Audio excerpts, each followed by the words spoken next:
And this is how wonderful the Lord is. He actually gave me a talent to do these voices so I can get in front of audiences and be able to talk about the Lord. I ended up being on Women of Faith for a year as a guest speaker, but I got to talk about the very thing God wanted me to say. I was always a faith-related guy at the network, 20 years at ABC. I always felt as though I had to really stay on that line and remind myself I'm the guy who brought you Schoolhouse Rock. Welcome to Faithly Stories, the podcast that brings you inspiring tales from conversations with church leaders as they navigate the peaks and valleys of their faith journeys through their ministry work and everyday life.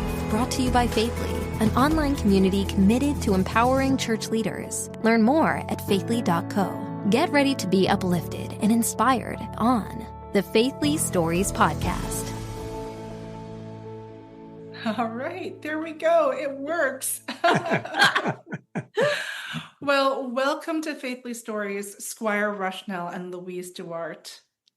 Oh, thank you. We're Alicia. so thrilled to be with you. Yeah. I love your podcast. Yes. I really do. I love Thank the name you. of your I product. do too. I love the name too, Faithly. I love Yes, that. that's wonderful. Well, you know what? You got to put the faith right in there so everyone knows what this is all about. Sure. And what I learned is when you add the Lee, L-Y to anything, well, it makes it more high tech. So Yeah. how about Oh, that? I see. Yeah. We should say Godwink Lee. And There we you should- go. Well, that's the perfect way to start this conversation. As I was saying to you two before we started recording, I've been looking for this word for a long time. I don't believe in coincidences either. I Oh. believe that the Lord is in everything. And I've always struggled with the words for it. You know, it's not a coincidence. Is it a God incidence? Godwink just captures it perfectly. So SQuire, maybe we can start with you. How did you come up with it? When did you come up with it? Well, it was over 20 years ago. And it was the same struggle that you're having because I was running Good Morning America. I would stand in the back of the control room. And every time I'd hear a reporter starting a story with, ironically today, I'd wonder, is it one of those little coincidences that isn't a coincidence story? And then as we gathered the thoughts about maybe doing a book, we went out and we started talking to people about it. And many people would say, well, what do you call a coincidence that isn't a coincidence? So we spent 6 months praying and talking to everybody standing still and asking, what is a coincidence that isn't a coincidence? And one day, that little word just floated into mind, Godwink. We thought, wow, that sounds like fun. It doesn't sound churchy, doesn't sound threatening. And the first manuscript for the first book that eventually was called When God Winks, which is over 20 years ago now, because it was just before 9/11 that book came out, when we were just sending the manuscript in. And so we took all the coincidence words and basically threw them out, put in the Godwink name, and it fit. But even more important than that, Alicia, people found that it fit immediately into the language. They knew it what it was for, and it just fit. And it has been drifting and dripping and dropping into the language for 20 years now. And we've helped it along with the Today Show series for 5 years, with 4 Hallmark movies, the 5th one on the runway, our Netflix movie, and 13 books. Our 13th book, of course, is just out.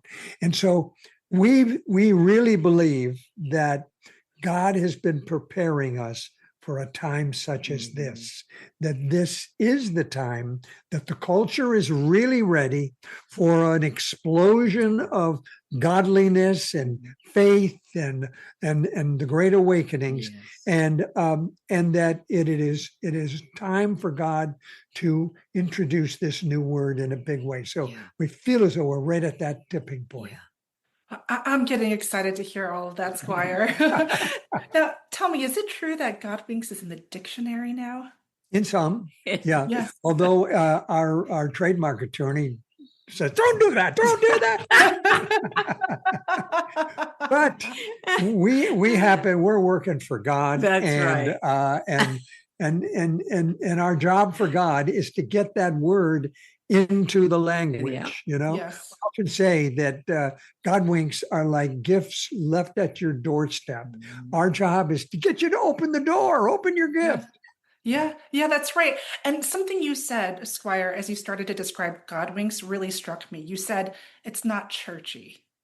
No. That's important, right? When you're trying to Yes. draw people in, you're trying to get them to open the door. It can't be too churchy. It can't be too corny. And it would make sense that like you would get that as someone who's been in television and media for a really, really long time.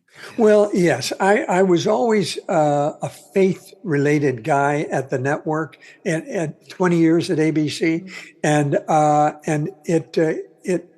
I always felt as though I had to really stay on that line and remind myself I'm the guy who brought you Schoolhouse Rock. So everything should be simple, very simple. Of course, it never is, but it should be, right? Yeah. Now, Louise, can we turn to you? You're a comedian and an impressionist. And I've heard your Joan Rivers impression. Oh, stop! Don't even ask me, Alicia. Please, I can't. I won't. No, you could pull every hair out of my head. I am not going to do Joan Rivers for you. No. I mean, I was the biggest fan, and when I heard you do the impression, I thought, wow, that's a whole lot of talent that the two of you are each packing. I never know who I'm waking up next to, Alicia. Hilarious. Now, Louise, I could have asked SQuire this question, but I'm going to ask you this question. How, in the entertainment industry, as a comedian, as an impressionist, how do you balance bringing your faith into a space that's really quite a secular space? Yeah, well, that's a very interesting question because it is a balance. We live in the world, but we're not of the world. And years ago, when I was praying, I had another husband who left me. And I said to God, what do you want me to do? What do you want me to do? I want to do something for you, Lord. And as clear as day, he said, I'm going to give you new voices. And I thought that was strange. I thought, I'm going to have a voice for God, but I heard new voices to reach many people. And this is how wonderful the Lord is. He actually gave me a talent to do these voices so I can get in front of audiences that then I can, do television shows and be able to talk about the Lord. I ended up being on Women of Faith for a year as a guest speaker. And I got to do some of my act, but I got to talk about the very thing God wanted me to say. But I had to have those voices to do what I did for him to be able to work through me. It was just, It's bizarre how we work sometimes. Wow. So did that come to you a little later in life, or had you practiced voices and done some of that work earlier on? Well, again, all things work together for good. I was brought up in a very strict Italian household, and my mother would say to me and my brother, you kids, remember, children should be seen and not heard. So she was very domineering. So my brother became a stutterer. What I did is I kind of escaped and became other people. And I'm almost ashamed to say this on your show, but when I was in elementary school, I could impersonate my friends' mothers, and I could get them out of school for the day by calling up the nurse's office. And, this is Bernie Weinstein's mother. He can't come to school today. He's got menopause. Sometimes I get mixed up. But anyway, so I did have a talent and I became very popular. But it wasn't until later on when my husband, again, thank you, Jesus, that he left me, because look what he gave me, waiting in the wings. My husband leaves, and all my friends on the street in Woodland Hills, I said, what am I going to do? How am I going to pay the mortgage? They said, why don't you go down to one of those comedy clubs and do those funny voices that you do for us when we're having coffee? Well, I thought this was crazy, but I went to bed that night and the Holy Spirit worked in my heart. And it was like I had to do it. As scared as I was, I went down to the Comedy Store on Sunset Boulevard, got on an open mic night. They called me up on stage. I started to, I think I did Fran Drescher. I did a little Cher, you know what I'm saying? And I even did a little George Burns. I did the 100-year-old man, George Burns. And unbeknownst to me, Star Search Scouts were in the audience. They saw me. And instead of the other comics they were there to see, they put me on the show. Donna Summer was switching the channels that night. She sees this crazy woman on Star Search, calls her manager, says, get me that girl to be my opening act. And that's how my career started. Now, Donna was a great mentor for me because she loved the Lord. And I traveled with her for over 2 years, and it was just a glorious time. The Lord just did amazing things. So many Godwinks. Oh, yeah. Oh, yeah. Wow. Well, the Lord certainly lined things up for you. That is so clear. So do you, I mean, I know you probably don't like to play favorites, but do you have a favorite character to do?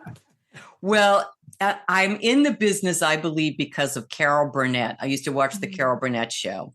And, Alicia, I always just loved her. She's one of my favorites. And I love when she did that little Tarzan yell. I'll do it for her. Love when she pulled her ear. And as a little girl growing up, my Italian mother used to bring me to the Catholic Church, and she'd say to me in her thick Boston accent, here's a quarter. Light a candle for the souls in purgatory. And I knew I only had one prayer, and I'd light a candle, and I'd always say the same thing. Please, God, I just want to meet Carol Burnett. Please, God, I just want to meet Carol Burnett. Years later, God answered the prayers of that little girl because I was doing a variety show on TV, and I was doing an impression of Carol. The next day, the phone rang. It was Carol Burnett, and she said, hi, Louise, this is Carol Burnett. I got your number from your agents, and I would love to meet you. I went to meet her. It was the greatest day of my life. And when I went into my car and I just looked up to heaven and I said, oh, God, if I could just meet Tim and Harvey now. And another Godwink, Tim called me. He and Harvey were doing a show together. They asked me to be on the show. And I did that for 12 years working, doing sketches. I was the cheap version of Carol Burnett, if you want to be honest, but it was the most wonderful time. Yeah. Wow. Godwink. Yeah, absolutely. Well, so it strikes me just listening to you talk, Louise, that, I wouldn't be surprised if people thought, well, your gift is in speaking, but there's a connection between speaking and listening. And it strikes me that you're a really incredible listener. Like you have to listen so well and so deeply to imbibe these voices and then to speak them. And that is very perceptive, Alicia. That's so true. Very perceptive. Yeah. You have to listen. Yeah. And so I wonder if you might just be like, your gift might really be listening. Yeah. Right. And that really is the heart of this gift that you have in doing these impressions and your voice gift. Well, it's embodying the person. It's like you have to, when I know when I've got it, it's when I can think like them. Yes. When I started doing Katharine Hepburn, I just did the voice. And then after a while, I could start thinking like her. I was quite frightening at first. But, it's like you just embody them. And you start thinking like, I kind of know how Joan Rivers would have thought, unfortunately. Well, so I wonder if you and SQuire might actually share this gift of embodying people, of really understanding them, of listening deeply to them. And now I'm going to transition to your new book, Godwinks for Moms, because as I was reading it, I thought, man, these two really understand moms. I'm a mom. I've got little kids. I've got a 7, 5, and 2-year-old. Oh my God. Great. Yeah. I'm really in the thick of things right now. But I was reading it. I thought like these two really get the heart of the mom. You can really embody it. What made you decide to write this 13th Godwinks book for moms? Well, we usually listen to God to ask him what he needs to have us do next. And this particular time we were listening to God and I felt that he was saying, I think it's time for you to do a book about Godwink principles because you've been on this journey for a long time. Your readers have been contributing all kinds of important principles, such as during times of uncertainty, a Godwink is a tangible connection to an unseen God, principles like that. So we went into our publisher, Simon & Schuster, and we told them that's what we wanted to do. And then they said, God told us that he wants you to do a book called Godwinks for Moms. And of course, we jumped up and down and said, whatever you want. And we came back and we didn't know if we could, if we had a lot of mom stories. But as with every single book, when we're given the assignment, God just opens the doors. And Godwinks start coming to us, Godwink stories start coming to us on that particular topic. And over the next weekend, we spent, a good number of hours searching through our files and our Facebook communications. And we had 40 stories that were on the list of possibles. Not all of them are in the book, but we found better ones along the way and so forth. But that's how it evolves. Wow. Yeah. And so the Lord confirmed for you through these winks Yes. while you were preparing the book that, this is the path. You're doing what he wants you to do. Yeah. Yeah. So and when we started writing it, it was a pretty easy book to write. It was. Yeah. Yeah. We had 4 months to do it, and we pretty much got it done within that period of time. Yeah. Would you mind sharing maybe one of your favorite stories from the Godwinks for Moms book? Well, let me do the Mary Alexander story. It's a beautiful story, and it's also kind of tight, and sometimes I go a little long. So let's do the Mary story. Mary was approaching Mother's Day with great sadness. She was the mother of 2 sons, and she knew that this year she was only going to get one Mother's Day card from her children. And she was so sad because her son, Jason, had died suddenly. He had a heart condition that nobody knew he had. And she just was so devastated by that. And as she was thinking about it, she thought he was the son who, not to put down the other son, but he just happened to be the one that always fussed over Mother's Day. He was the one who made these little, craft things when he was a little kid, and then he became a teenager. He'd spend an hour at the drugstore in front of that card counter picking out the exact one. She felt so bad. She thought, I've just got to get this off my mind because it's going to devastate me, this coming into Mother's Day. And so she thought, I know what I'll do. I will dive into drudgery. There's that closet downstairs that I've been threatening to clean out for 10 years. She went down to the closet and she saw this old cardboard box and started reaching in and throwing magazines and things on the floor. And then her hand touched something. She pulled it out. It was an envelope, unstamped, to the local newspaper that had gone out of business 20 years ago. And it was in a child's handwriting. She sat right down on the floor. She opened it up. It was a contest form. My mother is the best mom because. And she thought, oh my gosh, who wrote this? And she rushed her eyes down to look and see it was Jason, age 12. She thought, oh my gosh. She looked up and she read what he had written. I'm getting caught up in this moment.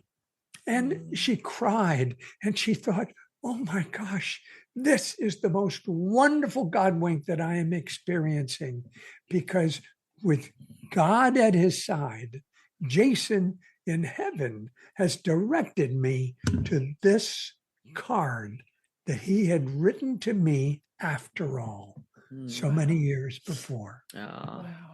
Yeah. Oh, got the Mother's Day card. Yeah. Wow. Like I said, as a mother myself, like that story hits right here. Yeah. And it's really these stories, right, that lead us to the Lord. Yes. Stories and, to use a more churchy word for it, testimonies. Yes, of course. They increase faith. They increase faith. Yeah. Yeah. And another nice churchy word is parables. They're like little parables of today. Yeah. That's right. So gosh, 13 Godwinks books.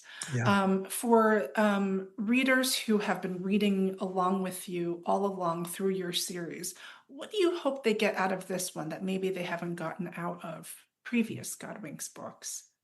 Well, I hope we touch their hearts more than we have in the past, because that's always a major goal, to touch their hearts. We learn things when we have our hearts touched. Even if we have a hard shell around us, that shell starts to crack and open when we are touched in the heart. And I think because mothers are universal, they are, and even though it's a Mother's Day kind of book, and it's an evergreen book, and these stories touch your heart, and I hope that every single one touches everybody's heart. And moms pour out their hearts. They just pour everything out to their children, to their their family, to their church, the community. And we believe that moms have more Godwinks than anybody, because they're always so open. They're open to, is there something wrong with my child or my husband? They're very sensitive to that. Yeah. And so they're sensitive to Godwinks. And our goal has always been to just let them know they are on a GPS, God's positioning system. He's never going to leave them alone, no matter how tired they get, whether they're in the joyful times or the depths of despair.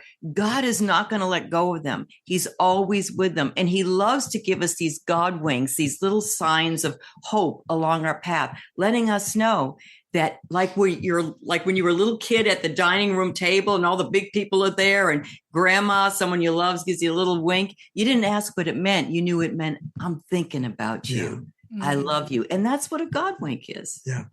I love that. So beautiful. If I may, I'd love to shift gears now and ask about another ministry that you're spearheading, Pray Together. I'm really intrigued by this, essentially marriage prayer ministry, because as I mentioned to you before we started recording, here on the Faithfully platform and the Faithfully community, there's been a real interest in marriage ministry and marriage ministry resources. So I'd love to hear more about this. How did this start for you two?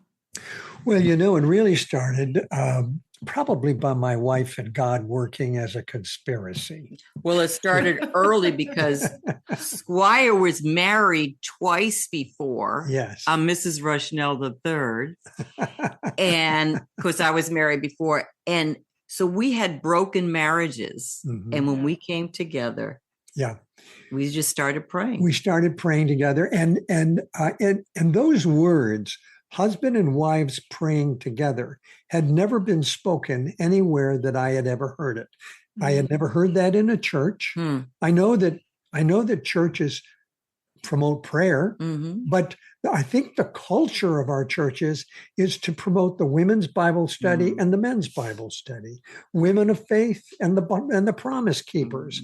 And there is just this culture where it isn't a habit for pastors to encourage husbands and wives to pray together. And that is what we found out quickly the moment we started going out to churches.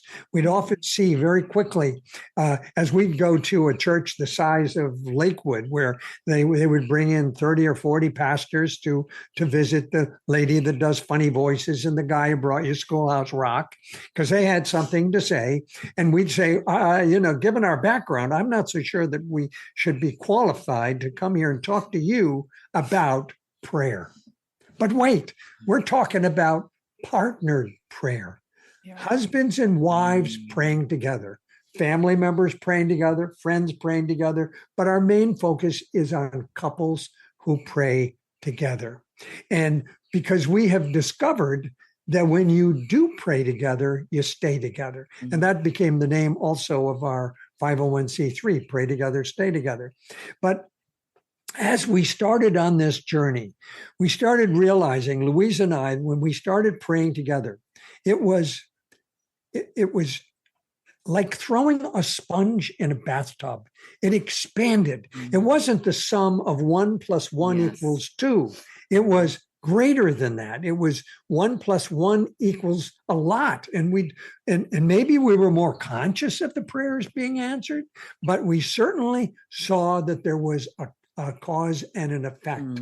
And then as we talked to people about it, people in the church, they'd say, gee, how do you do it?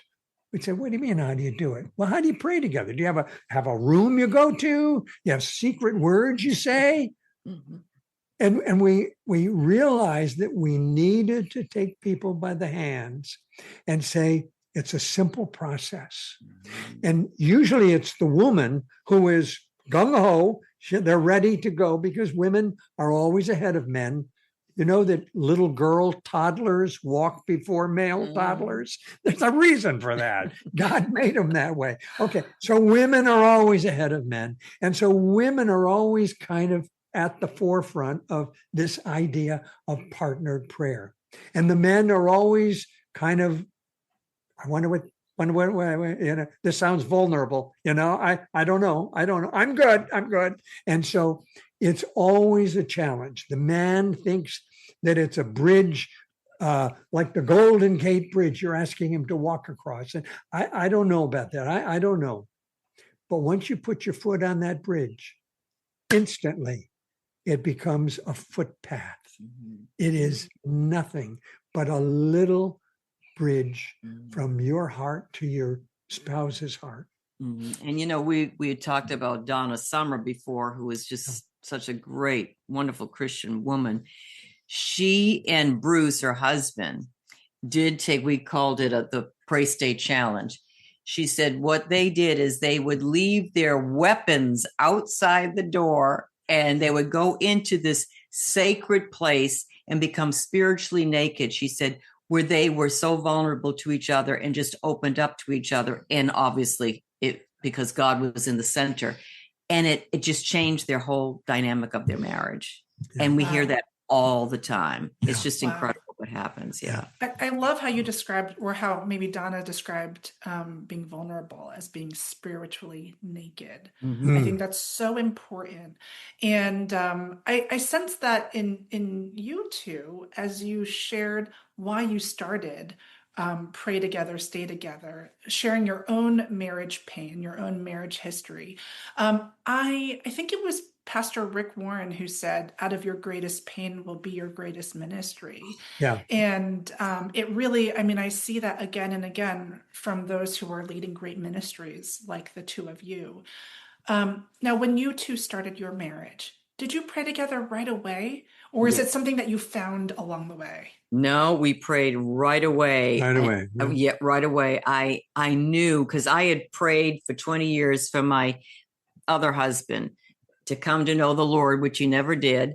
And I just wanted I wanted my husband to pray with. I used to take my kids to church and I would look at these couples and they'd have like this silent communication, this love language that was silent, but you knew it was there. And I said, God, I want that so much.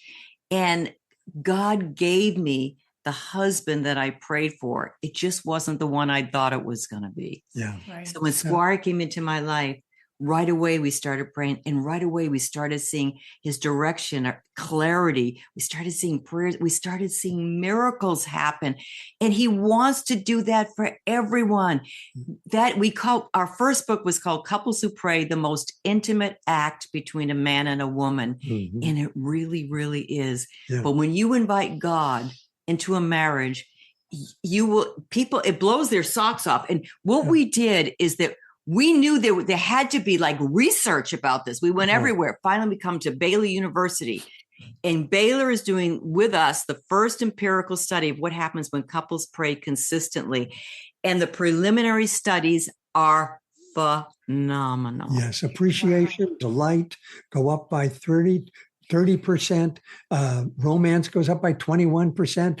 Arguments crumble. The fear of divorce goes to zero. That's just the preliminary data. Right. And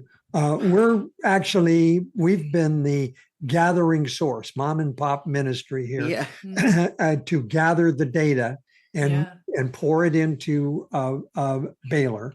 And when we get to 5,000 or 10,000 surveys, that's when we're going to say, okay, now let's open this up and really analyze it all and see what the results are. But Baylor has been great. But it's phenomenal that the first place we went was to Barna, who does all of the great church surveys and so forth. And he said, in 25 years, I've never done a study on what happens when couples pray together. I said, well, how come, George? He said, well, nobody ever asked me.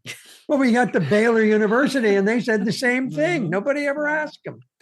But they said, we're going to come alongside you right now. And so we, as I mentioned before, it is the culture. It's the culture of churches.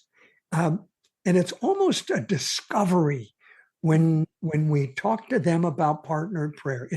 It's like, my gosh, that sounds like a new idea. Well, we said, well, we didn't come up with this idea. Jesus did. It was in Matthew, remember? Where two of you agree upon anything, my Father in heaven will give it to you. This is Jesus's idea. You know, it was interesting. You mentioned Rick Warren. We went to Rick Warren's church and we were sitting there with pastors and told them what we wanted to do. And someone was bold enough, one of the pastors, to say, okay, be honest. How many of you pastors pray with your spouse every day? And I think there were 15 pastors there. I think it was only about 20%. About 20% raised their hand. Yeah. Wow. Yeah. I'm not surprised to hear that. I think we all tend to think about prayer a little bit more individualistically, right? Yes. And so I'm not surprised to hear that. But SQuire, you quoted Matthew, where two or more, right? Like it's right there in scripture. And you're gathering the evidence for it, which I think is so phenomenal. Yeah. There's a story that I want to tell about that. Can I just do that? Can you hold your thought? I want to, because on this same thing about pastors not thinking about it, you know? One of the greatest pastors in America, I think, in the last 20 years or so that we've just heard other pastors admire was Tim Keller in New York. Tim Keller. And very erudite, but it was just after 9/11 that there was such a cloud of discouragement and sorrow hanging over New York City. And Kathy, his wife, had suffered from Crohn's disease for a good number of years. And apparently one of the issues with Crohn's disease is that it kind of promotes or it invites a darkness, a feeling of being lost and not knowing how to get out of it. And she said to Tim, I need to have you do something with me because I don't think I can survive this time of darkness in New York and without your help. And he said, well, of course, honey, what? She said, I need to have you pray with me every single day. And he said, well, of course, honey. And she said, I need to have you pray with me every single day. And he said, well, of course, and you can just imagine him. Well, I gotta get the weddings. I got the church lamp we have to fix, or whatever is going on. And so she says to him, wisdom of a wife. Imagine that you had an incurable disease and the doctor said, take this pill every single day and you will live a long life. Would you forget sometimes? Would you be too busy sometimes? Or would you make room for this pill? Would this become a non-negotiable habit in your life? And Tim Keller said, that was such logical evidence right in front of me that I said, of course, we can make room 5 minutes a day. How much time is that? And so that is what happened. And when I interviewed him for one of the books where we put that story, actually 15 years had gone by. And Tim Keller said, we still pray every single day. And it has taken us through every storm. It has taken us through every joy. It has taken us on this journey where we just didn't realize that we were not connecting with each other in the way that God wanted us to. Wow. Guys, I'm inspired. Like I want to hang up the Zoom, call my husband, drag him out of work, and just pray together.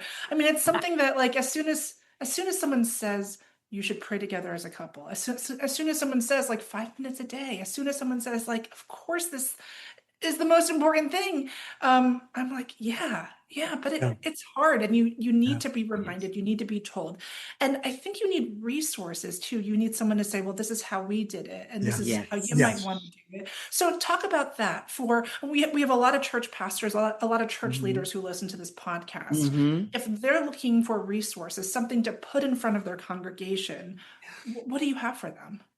Well, you can go to praistay.com right now, and you can see the survey that Baylor has done. People can take the 40-day challenge right now. It goes right to, we don't even see it. It goes right to Baylor, the social scientist there. Yeah, we've never seen any of the surveys. We just see the results of it. Yeah. But what we built into this is my prayer score, because basically Baylor did the survey, the questionnaire, and then you take the same questionnaire at the end of 40 days. And we give you all kinds of reminders along the way and so on and so forth. But on the 40th day, when you do the second survey, you automatically get an email called My Prayer Score. And there in simple bar graphs, remember this, the Schoolhouse rock guy, simple bar graphs. In the beginning, your arguments per week were way up here. But in the end, your arguments per week were way down here. And that was reversed on things like how often do you say appreciative things to each other and have conversations and so on and so forth. So what we're doing is that we're taking all of this knowledge, all of this experience, and everything that we have gathered together, all the testimonies that are on our praistay.org site or praistay.com, either one. And we are putting it into a television series called the Pray Stay Challenge. And very simply, we will follow 6 couples who are in some form of crisis in their marriage. Maybe it's not going anywhere. It's just we're going through the motions, and we have a nice marriage, but it's not a great marriage. But when you go through the 40-day challenge, praying together 5 minutes a day, I promise you, it cannot be bad. It cannot be worse than it was at the beginning. It always is going to improve.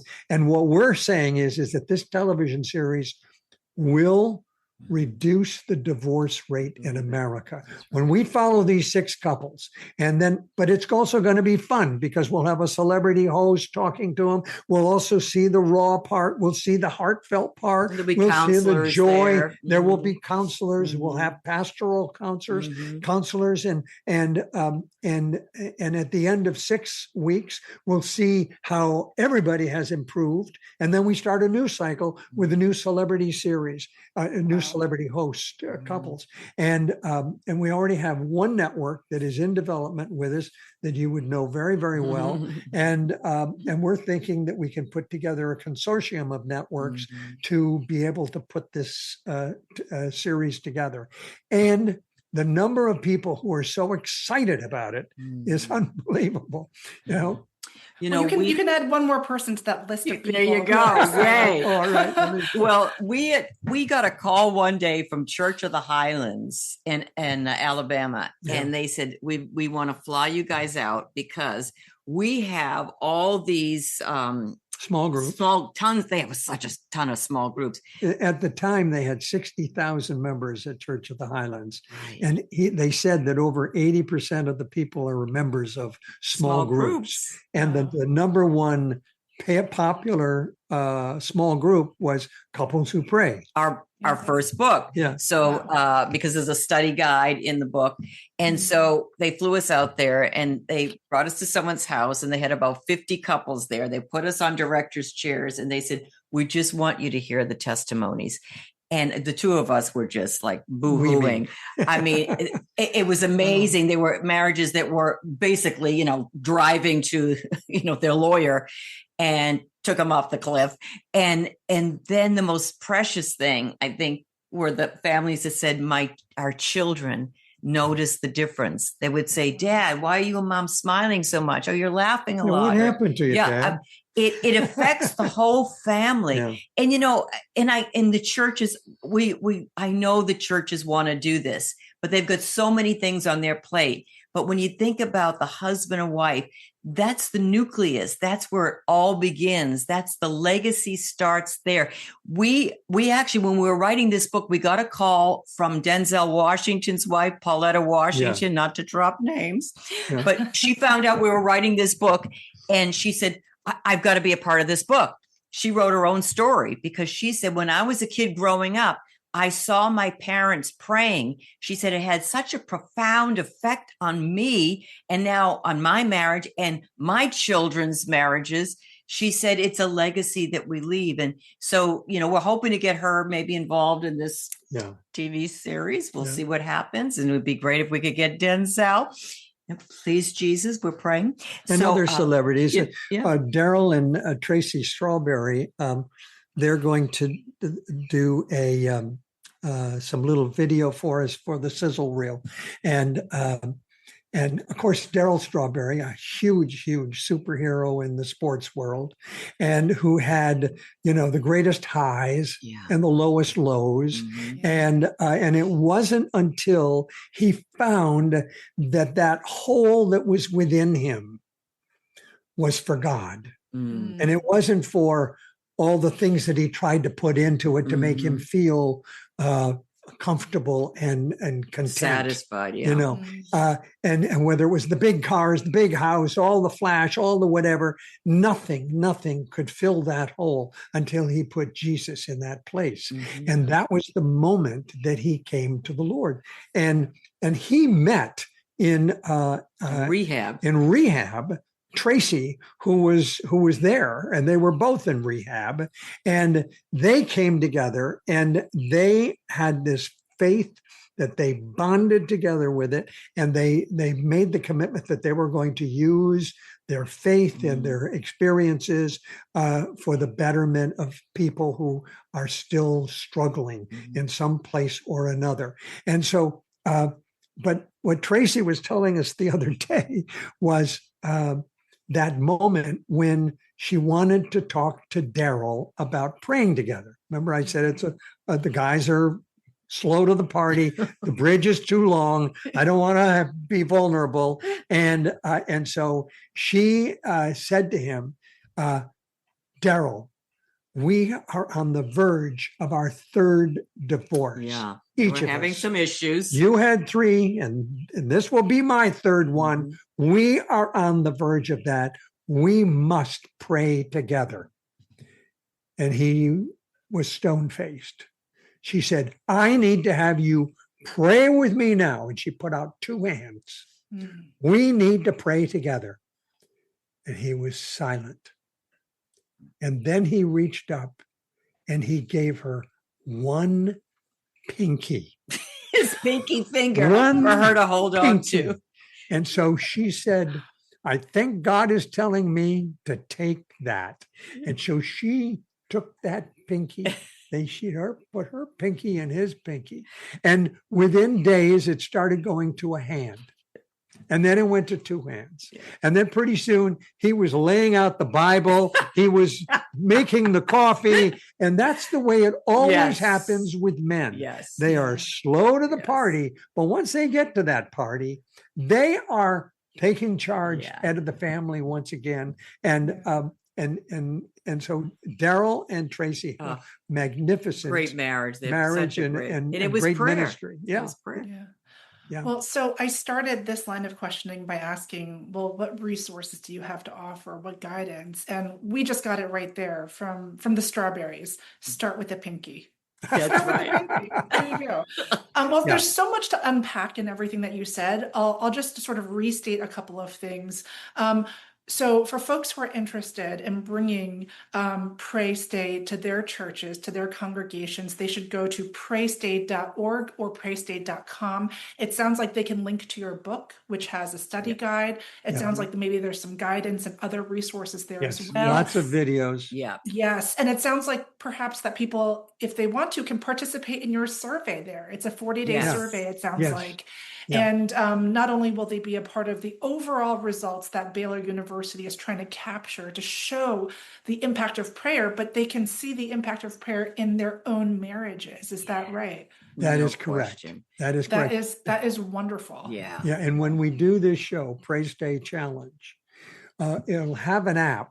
And one of the features of the app is that my prayer score is now going to be not just at the beginning and the end, but at various points along the way, so that anybody who has the app can now take the survey and get their score as they are going along. I mean, we all love to play golf and bowl and things like that. But imagine if you had no scorecard. This now you got a scorecard with the My Prayer Challenge. And it's simple. It's simple. It's simple. Years ago, a pastor said to us one time, he said, I love you guys because you're so shallow. And he said, well, I didn't mean that. I mean, you take him in the shallow end, us pastors take him into the deep end. And we said, yes. Well, that's it. Yeah. The lady who does funny voices, the guy who brought you Schoolhouse Rock. We're shallow. We are shallow. We're very happy about that. You know what you are? You're people who know how to bring the Lord to where people are and meet them where they are. And I mean, is it safe to say this show that you're putting together, it's a reality TV show, right? It is. Yes, it is. It's the opposite of the Housewives of New Jersey. Well, it is the exact opposite. But you're bringing faith and prayer, and you're saving marriages in reality television. I mean, I don't know anything that could be cooler and more exciting and more relevant than that. So what's the timeline? Talk to us about when we can expect to see this, hit whatever network you end up signing with. Well, we are, I would say that we're very much on a fast track. Yes. And we have most of the elements that we need to put together.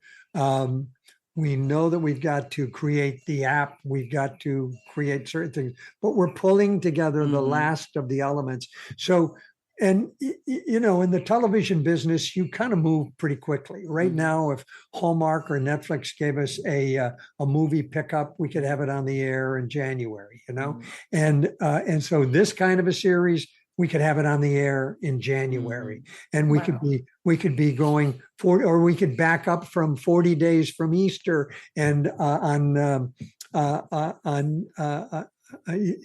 just start Ash Wednesday, that kind of thing. So I think that it may well be on the air as early as January. Yeah. Wow, that's so exciting. Well, I'll be really looking forward to that. Great. I don't want to keep you guys all day, so maybe I can wrap it up with one question, which is that you two are leading so much. Your ministry is so multifaceted. How can folks track with you in what you're doing? Do you have a website? It sounds like you're on Facebook.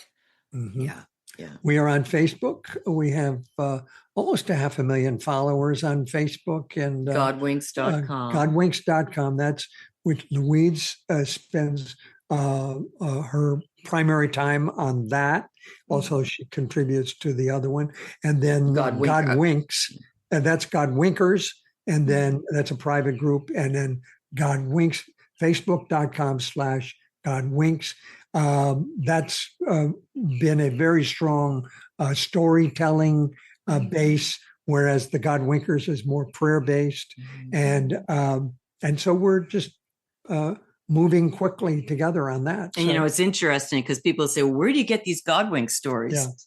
So we were in prayer one day, and after our prayer time, I said to SQuire, I just have such a strong feeling. The Lord is saying we should do a book about dogs.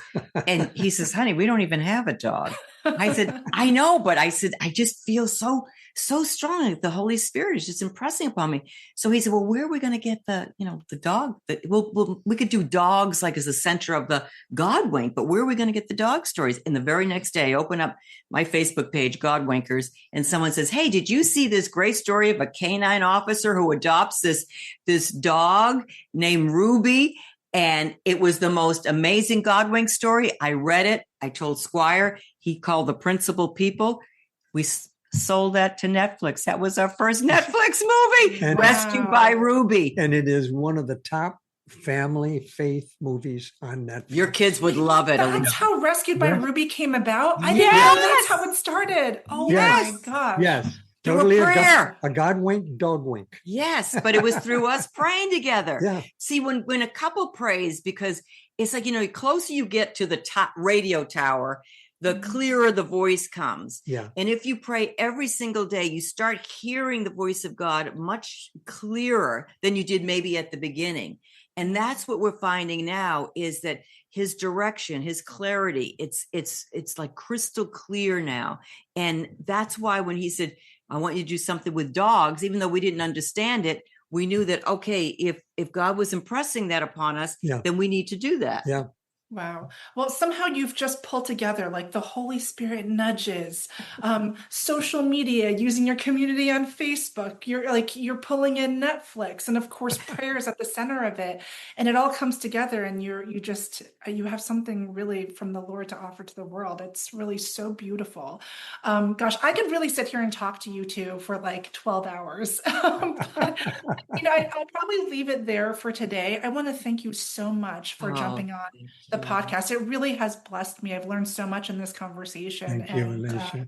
there's so much you. to look Loved it. forward to. You two have so much energy, so many ideas, and you're just so willing to be used by the Lord to bless everyone around you. So thank you. Thank you. Thank you. And the one thing I forgot to mention is when Godwinks.com is our website, Godwinks.com. Godwinks.com. So you can join our wink letter, or like a regular newsletter. We call it the wink letter. And you can find out what's going on. Yeah. All right. The wink letter. I love it. I will subscribe as soon as we're done talking. Thank you, SQuire. Thank you, Louise. All right, I really Alicia. appreciate it. Oh, we appreciate you. God bless Great. you. Thanks. Thank Bye-bye. you. Thank you for tuning in to the Faithly Stories podcast. We pray this episode gave you the encouragement you needed to continue on your journey. The Faithly Stories podcast is brought to you by Faithly, an online community committed to empowering church leaders, pastors, staff, and volunteers.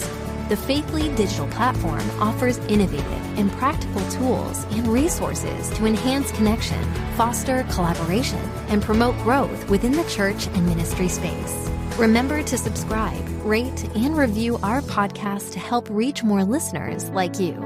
Stay tuned for more uplifting tales from the front lines of ministry on the Faithly podcast. Stay bold, stay faithful, and never underestimate the power of your own story.